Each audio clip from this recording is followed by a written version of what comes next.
सफलता हासिल करनी है तो अनियंत्रित विचारों को कैसे नियंत्रित किया जाए ये जान लो। आपका मन आपके काम से चिपक जाएगा, बिल्कुल भी नहीं भटकेगा। विचारों को नियंत्रित कैसे करना है यही हम एक मज़ेदार कहानी के माध्यम से जानेंगे। तो चलिए उस कहानी की शुरुआत करते हैं। दोस्तों, एक समय की बात है, एक नगर में एक प्रसिद्ध गुरुवर रहा करते थे। वो बड़े विद्वान और बहुत ज्ञानी थे। लोग उनके समाधान के लिए बड़े दूर दूर से आया करते थे और उनके आश्रम में उनके बहुत से शिष्य भी उनके साथ रहा करते थे। एक दिन की बात है, वो अपने आश्रम में टहल रहे थे।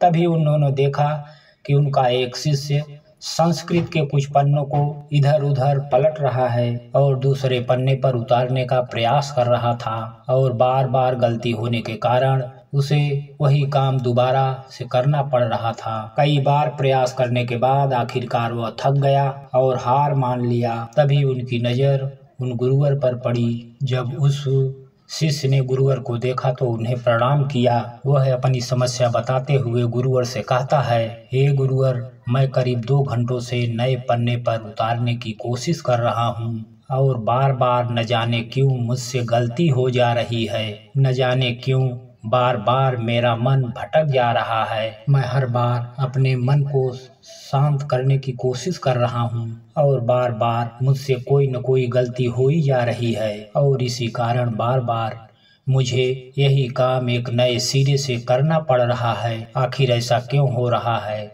उसका जवाब देते हुए गुरुवर शिष्य से कहते हैं, ऐसा केवल ध्यान की कमी के कारण होता है, क्योंकि एक साधारण इंसान 90% ऊर्जा को यूं ही खत्म कर देता है। क्योंकि एक साधारण इंसान अपने मस्तिष्क की 90% ऊर्जा को यूं ही खत्म कर देता है। इसी कारण उसका मन किसी भी कार्य में नहीं लग पाता और यही वजह है कि उससे बार बार गलतियां होती रहती हैं और चाह कर भी वो उस गलतियों को सुधार नहीं पाते। वहीं पर एक सधा हुआ मन उसी कार्य को एक सरलता की भांति कर लेता है। इसके पीछे भी कई कारण हैं। तभी वह शिष्य उन गुरुवर से कहता है, कौन सा कारण है गुरुवर? तभी वह गुरुवर अपने उस शिष्य से पहला कारण बताते हुए कहते हैं, भंते, आप पढ़ते वक्त किसी और घटना के विषय में सोच रहे हो। इस पर वह शिष्य हाँ में सर हिलाते हुए कहता है, हाँ गुरुवर, आपने बिल्कुल सही कहा। आज सभी शिष्यों की छुट्टी है और सभी अपने अपने काम से बाहर गए हुए हैं और मुझे यह काम मिला है और मुझे इस काम को पूरा करना है। शायद यही कारण है कि मैं ठीक से मन नहीं लगा पा रहा हूँ। तभी वह शिष्य गुरुवर से कहता है कि गुरुवर, अगर कहीं हमारा मन कहीं पर न लगे और हम किसी भी कार्य को सही ढंग से ना कर पाएं, वैसी स्थिति में हम अपने ध्यान को कैसे बढ़ा सकते हैं? इसका जवाब देते हुए वह गुरुवर अपने शिष्य से कहते हैं, मैं तुम्हें कुछ ऐसे तरीके बताने जा रहा हूँ। अगर तुम इसे ध्यान में रखोगे तो तुम अवश्य ही अपने ध्यान की शक्ति को बढ़ा पाओगे और तुम किसी भी कार्य में गहराई से मन लगा पाओगे। आगे गुरुवर सबसे पहला तरीका बताते हुए कहते हैं, बनते, जब भी तुम्हारा मन किसी कार्य में न लगे, सबसे पहले सांसें लो और गहरी सांसें छोड़ो। ऐसा करीब 5 या 6 बार करो। अपने मन को काम और अन्य चीजों पर से हटाकर सिर्फ सांस पर ध्यान दो। आगे वह गुरुवर अगला तरीका बताते हुए कहते हैं, बनते, अगर तुम जो भी कार्य कर रहे हो उसमें अपनी पूरी इंद्रियों को एक साथ जोड़कर अभ्यास करो। जैसे कि तुम लिखने का प्रयास कर रहे थे, जैसे तुम कलम को हाथ में पकड़ते हो तो कलम को बीच में, उंगलियों के बीच में स्पर्श को ध्यान में रखो और उसे महसूस करो। अपनी आंखों से शब्दों को बनते हुए देखो। उस समय कलम और कागज के घर्षण से जो आवाज उत्पन्न हो रही है उस पर ध्यान केंद्रित करो। उसे ध्यान से सुनो। जैसे तुम लिखते समय शब्दों के उच्चारण अपने मन के भीतर गूंजता हुआ महसूस करो और अपनी नाक से उस स्याही के गंध को महसूस करो। इससे तुम्हारी सारी इंद्रियां एकजुट हो जाएंगी और एक ही काम से जुड़ जाएंगी। आगे वो गुरुवर कहते हैं, अपने काम के साथ एकजुट हो जाओ। अपने इंद्रियों को एक साथ जोड़ने के बाद तुम्हारा अत्यधिक गहरा हो जाएगा। इसका अर्थ ये हुआ कि तुम काम के साथ एक हो चुके हो, यानी कि तुम काम में पूरी तरह से हो चुके हो। इस प्रकार कोई भी कार्य करोगे तो तुम्हें समय का पता भी नहीं चलेगा और तुम्हारे कार्य में कोई भी गलती नहीं होगी। लेकिन मेरी एक बात और याद रखना, यदि बीच बीच में तुम्हारा मन भटकने लगे, तुम्हारे मन में तरह तरह के विचार उठने लगे और तुम्हारा मन यहाँ वहाँ भागने लगे, तो डरना मत।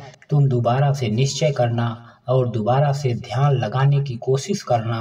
देखते ही देखते तुम इस अभ्यास में निपुण हो जाओगे और तुम्हारा ध्यान अत्यधिक गहरा होता चला जाएगा। उस शिष्य ने गुरुदेव की सारी बातें ध्यान से सुनी और उसके बाद उसने ऐसा ही किया और देखते ही देखते वो अपने कार्य में इतना खो गया कि जहाँ जहाँ बताते, जहाँ पर वो घड़ी घड़ी गलत कर रहा था, अब वहाँ पर उससे कोई भी गलतियाँ नहीं हो रही थी और उसने सारा कार्य एक ही बार में पूरा कर लिया। और ऐसा इसलिए हो पाया कि मेरा सारा ध्यान हमारी इंद्रियों में बटा होता है।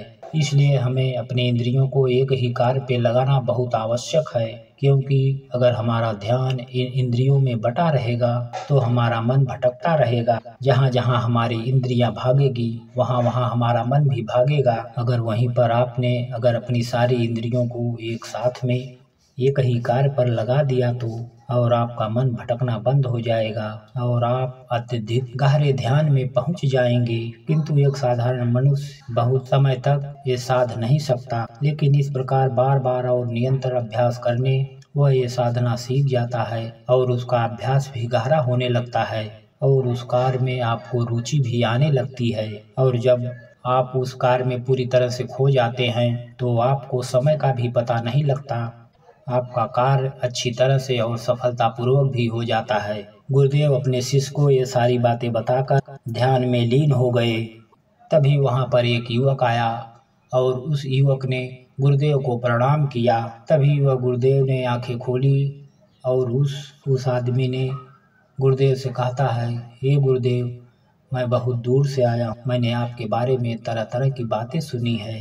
मैंने सुना है कि आप सभी के समस्याओं का समाधान करते हैं। मेरी भी एक समस्या है, कृपा करके मेरी मार्गदर्शन करें। जिस पर वो गुरुवर उस मनुष्य से कहते हैं, आखिर तुम्हारी क्या समस्या है। वह युवक अपनी समस्या बताते हुए गुरुवर से कहता है, हे गुरुवर, मैं बहुत लंबे समय से तैयारी कर रहा हूँ। मैंने कई तरह के सरकारी परीक्षाएं भी दी हैं, लेकिन मैं किसी में भी उत्तीर्ण नहीं हो पाया। गुरुदेव, मुझे पता ही नहीं चल पा रहा है कि आखिर मुझसे गलती कहाँ हो रही है, आखिर मुझ में क्या कमी है। उस युवक का यह प्रश्न सुनकर गुरुवर मुस्कुराने लगे और गुरुवर कहते हैं कि भंते, क्या सच में तुम अपनी परीक्षा में सफल होना चाहते हो? इसका जवाब देते हुए वह युवक कहता है, हाँ गुरुवर, मैं अपनी परीक्षा में सफल होना चाहता हूँ, इसीलिए तो मैं आपके पास आया हूँ। कृपया करके मेरा मार्गदर्शन करें। तभी वह गुरुवर अपने स्थान पर से उठे और उस युवक का हाथ पकड़कर उसे एक कुएं पर ले गए। कुएं के पास पहुंचकर उस गुरुवर ने उस युवक हाथ में एक घड़ा थमा दिया। इस घड़े में पानी भरकर वापस आश्रम में लेके आओ। इतना कहकर वह गुरुवर वापस आश्रम में लौट आए, लेकिन वह युवक वहीं खड़ा खड़ा यह सोच रहा था, भला इस घड़ा में पानी भरने से मेरे प्रश्नों का उत्तर कैसे मिलेगा?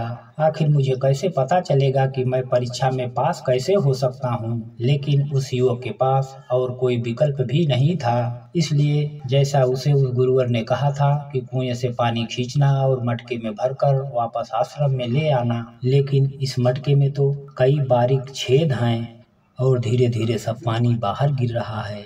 वह युवक मन ही मन ये सब सोचने लगा, इस घड़े में तो छेद है, मैं इस आश्रम में कैसे पहुंचा सकता हूं? तभी उस युवक ने सोचा कि चलो, ये छेद तो बहुत छोटे हैं, मैं इसे जल्दी जल्दी ले जाऊं तो आश्रम तक मैं जल्दी ही पहुंच जा सकता हूं और शायद इसमें से पानी भी बहुत ज़्यादा नहीं गिर पाएगा। यह सोचकर उस युवक ने वो घड़ा उठाया और दौड़ते हुए उन गुरुवर के पास पहुंचा। लेकिन जब तक वो आश्रम पहुंचता वह पूरी तरह से भीग चुका था और मटके में पानी केवल नाम मात्र ही बचा था। इसे देखकर वह गुरुवर मुस्कुराने लगे और उस युवक से कहते हैं कि मन का भटकाव बहुत बड़ी बीमारी है और तुम्हारे साथ भी यही हो रहा है।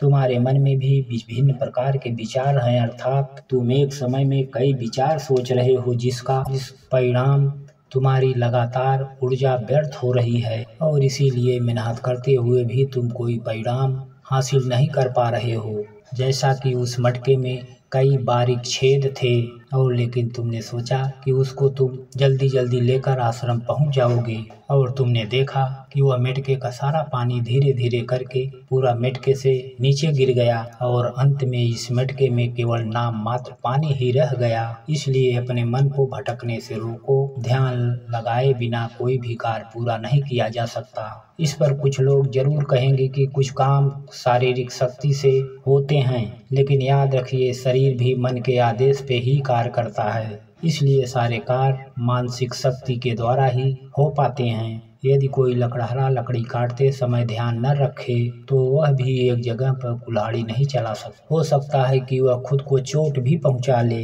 इसलिए जानकारी और हर तत्व का ध्यान है काम। और अगर तुम अपने जीवन में कुछ बड़ा हासिल करना चाहते हो, इस परीक्षा में सफल होना चाहते हो, तो तुम्हें एक जगह पर ध्यान लगाना सीखना ही होगा, क्योंकि तुम जैसी आदत डालोगे वैसा ही तुम्हारा मन बनता चला जाएगा। इसलिए तुम जब भी छोटा से छोटा कार्य भी करो तो उसे पूरा मन लगा कर करो। ऐसा करने से हमारे मन का स्वभाव बदलने लगता है और हम किसी भी कार्य में मन लगाने लगते हैं।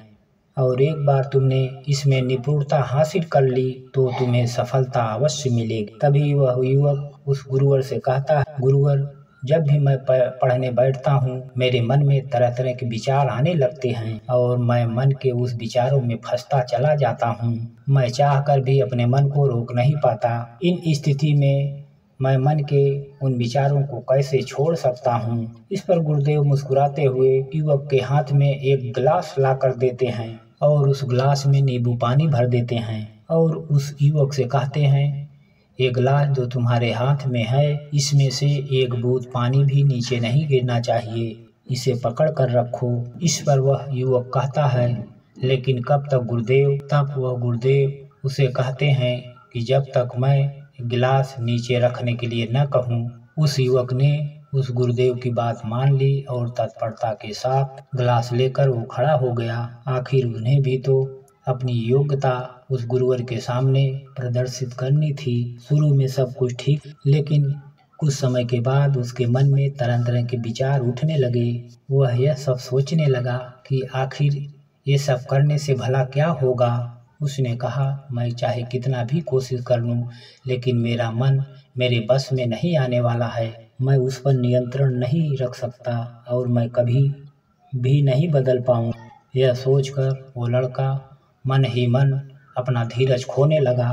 वह लगातार कोशिश भी करता रहा और उसके शरीर के हिलने से बार बार गिलास का पानी नीचे गिर रहा था और जमीन पर फैल रहा था। यह देखकर वह गुरुदेव उस युवक से कहते हैं कि बेटा, जब तक तुम्हारा मन शांत था तब तक गिलास का एक बूंद भी पानी नीचे नहीं गिरा और जैसे ही तुम्हारे मन में तरह तरह के विचार उठने लगे तुम्हारा शरीर भी वैसे ही प्रतिक्रिया देने लगा और तुम्हारे शरीर के प्रतिक्रिया देने के कारण गिलास का पानी नीचे गिरने लगा और जमीन पर फैलने लगा। आगे वह गुरुदेव उस युवक को समझाते हुए कहते हैं, बेटा, जैसे गर्म लोहे पर हथौड़ी की चोट पड़ती है और वह एक नया आकार ले लेता है, ठीक उसी प्रकार एक विचार एक छोटे हथौड़े की भांति होता है जिसके चोट से शरीर का विचार, मन और आकृति बदलने लगता है। अर्थात तुम्हारा ये मन गिलास में पानी की तरह से है जो बहुत आसानी से भटक जाता है, विचलित हो जाता है। यदि तुम चाहते हो कि गिलास में रखा हुआ पानी शांत रहे तो इसके लिए तुमको अपने मन को शांत रखना होगा। इसके बाद गुरुवर उस युवक को कहते हैं, अब एक गिलास को एक बार फिर से पकड़ो और अपना सारा ध्यान अपनी सांस पर ले आओ। सांसों को अपने पेट में और सीने में आते जाते हुए महसूस करो। हाथ में जो दर्द है और जो असहजता हो रही है उसे जाने दो। और मन में जो विचार आ रहे हैं उन्हें भी जाने दो। तुम खुद को याद दिलाओ कि तुम मन नहीं हो, बल्कि तुम मन को देख रहे हो। तुम सांस भी नहीं हो, तुम सांस को देख रहे हो। ऐसा याद करने से विचार आकर चले जाएंगे और तुम्हें विचलित भी नहीं कर पाएंगे। थोड़ी समय वह लड़का यूं ही अभ्यास करता रहा और अब तक गिलास का एक बूंद भी पानी नीचे जमीन पर नहीं गिरी। यह देखकर गुरुदेव मुस्कुराए और उस युवक से कहते हैं, बेटा, यही अभ्यास अब अपने काम और पढ़ाई में करना। इससे मन धीरे धीरे शांत होने लगेगा। फिर किसी भी बड़ी चीज को हासिल करना मन के लिए स्वाभाविक हो जाएगा। इस प्रकार तुम किसी भी बड़े लक्ष्य को हासिल कर सकते हो। और यदि तुम किसी भी परीक्षा में सफल होना चाहते हो तो भी यह तुम्हारे लिए बहुत सहजता से हो जाएगा। इतना कहकर वह गुरु शांत हो गए और वह युवक यह समझ चुका था कि मेरी सारी परीक्षाएं देने के बाद भी मैं अब तक सफल क्यों नहीं हो पाया। उसने उस गुरुदेव को प्रणाम किया और वापस अपने घर लौट गया। दोस्तों, इस कहानी से हमने कई महत्वपूर्ण बातें सीखी हैं। चलो एक एक करके उनके बारे में जानते हैं। सबसे पहले पांचों इंद्रियों को एक काम पे लगाओ और गहरी सांस लो और गहरी सांसें छोड़ो। ध्यान को सांस पर ले आओ और बाकी सारी चीजें छोड़ दो। दूसरी बात, सभी इंद्रियों को केवल एक काम से जोड़ो। मन, आँख, नाक, स्पर्श, हर तरह से काम से जुड़ जाओ, उस काम में एक हो जाओ। और तीसरा, इसमें ध्यान टूट भी जाए तो इसमें घबराने की कोई बात नहीं है। एक बार फिर निश्चय करो और दोबारा से फिर प्रयास करो। दोबारा से अपने काम में पूरे मन से करने का प्रयास करो। धीरे धीरे ध्यान गहरा होता चला जाएगा और आप किसी भी कार्य में पूरी तरह से मग्न हो जाएंगे। और जब ऐसा होगा तो आप कोई भी कार्य बड़ी सरलता से और सहजता से कर पाएंगे। इस बीच जो भी समय लगने वाला है इसका भी अंदाजा शायद आपको नहीं होगा और साथ ही न तो वह काम आपको बोझ लगेगा, ना ही उस काम को करने में आपको उबाऊ लगेगा। आप उस काम में आनंदित रहेंगे और काम करने में भी आपको मजा आएगा और आप उस कार्य को बड़ी सरलता और सहजता से पूरा कर पाओगे। दूसरी बात जो हम इस कहानी से सीखते हैं वह यह है कि हर जानकारी और हर ध्यान एक मूल तत्व। और ध्यान में मुझे ऐसा लगता है कि छोटे मोटे भड़काऊ काम से फर्क नहीं पड़ता, लेकिन बगैर ध्यान के कोई भी कार्य संभव है ही नहीं। आपने कभी न कभी तो यह महसूस किया ही होगा कि जब आप कोई पढ़ाई कर रहे हैं या कोई भी काम कर रहे हैं, उसी दौरान आपके फ़ोन में कोई नोटिफिकेशन आ जाता है। आपका मन तुरंत ही ये कहता है, चलो एक बार और नोटिफिकेशन देख लेते हैं, आखिर उसमें ऐसा क्या है। और जैसे ही आप वह नोटिफिकेशन देखने जाते हैं, आपका पूरा ध्यान उस फ़ोन में लग जाता है और आपका अधिकांश समय उसी फ़ोन में ही बीत जाता है। लेकिन जब तक आपको यह एहसास होता है तब तक बहुत देर हो चुकी होती है। तीसरी बात, स्वीकार करो और जाने दो। जैसे गर्म लोहे पर हथौड़े की चोट से ही वह आकार लेता है, ठीक उसी प्रकार से मन के विचार भी एक हथौड़े की भांति है। उसकी चोट से इंसान की शरीर, मन, व्यक्तित्व उसी प्रकार से आकार लेता है। आपने यह भी जरूर देखा होगा, जब हमारे मन में सकारात्मक विचार होते हैं तब हम बहुत पॉजिटिव और महसूस करते हैं, और वही जब हमारे मन में नकारात्मक विचार होते हैं तो हम बहुत भारी, परेशान और चिंतित महसूस करने लगते हैं और साथ ही हमारा शरीर भी बहुत थका थका महसूस करता है। इसलिए हमें छोटे से छोटे विचारों पर भी ध्यान देना आवश्यक है और इसीलिए हमें जागरूक रहना भी आवश्यक है।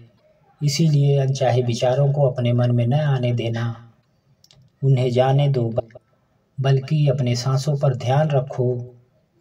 उनको यही याद दिलाओ कि मैं मन नहीं हूँ, बल्कि मैं मन को देख रहा हूँ।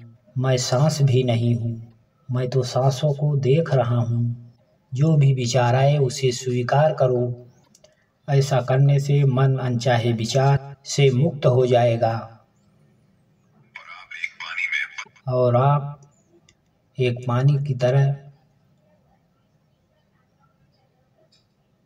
तैरने लगेंगे। इससे आप आनंदित और खुश महसूस कर पाएंगे।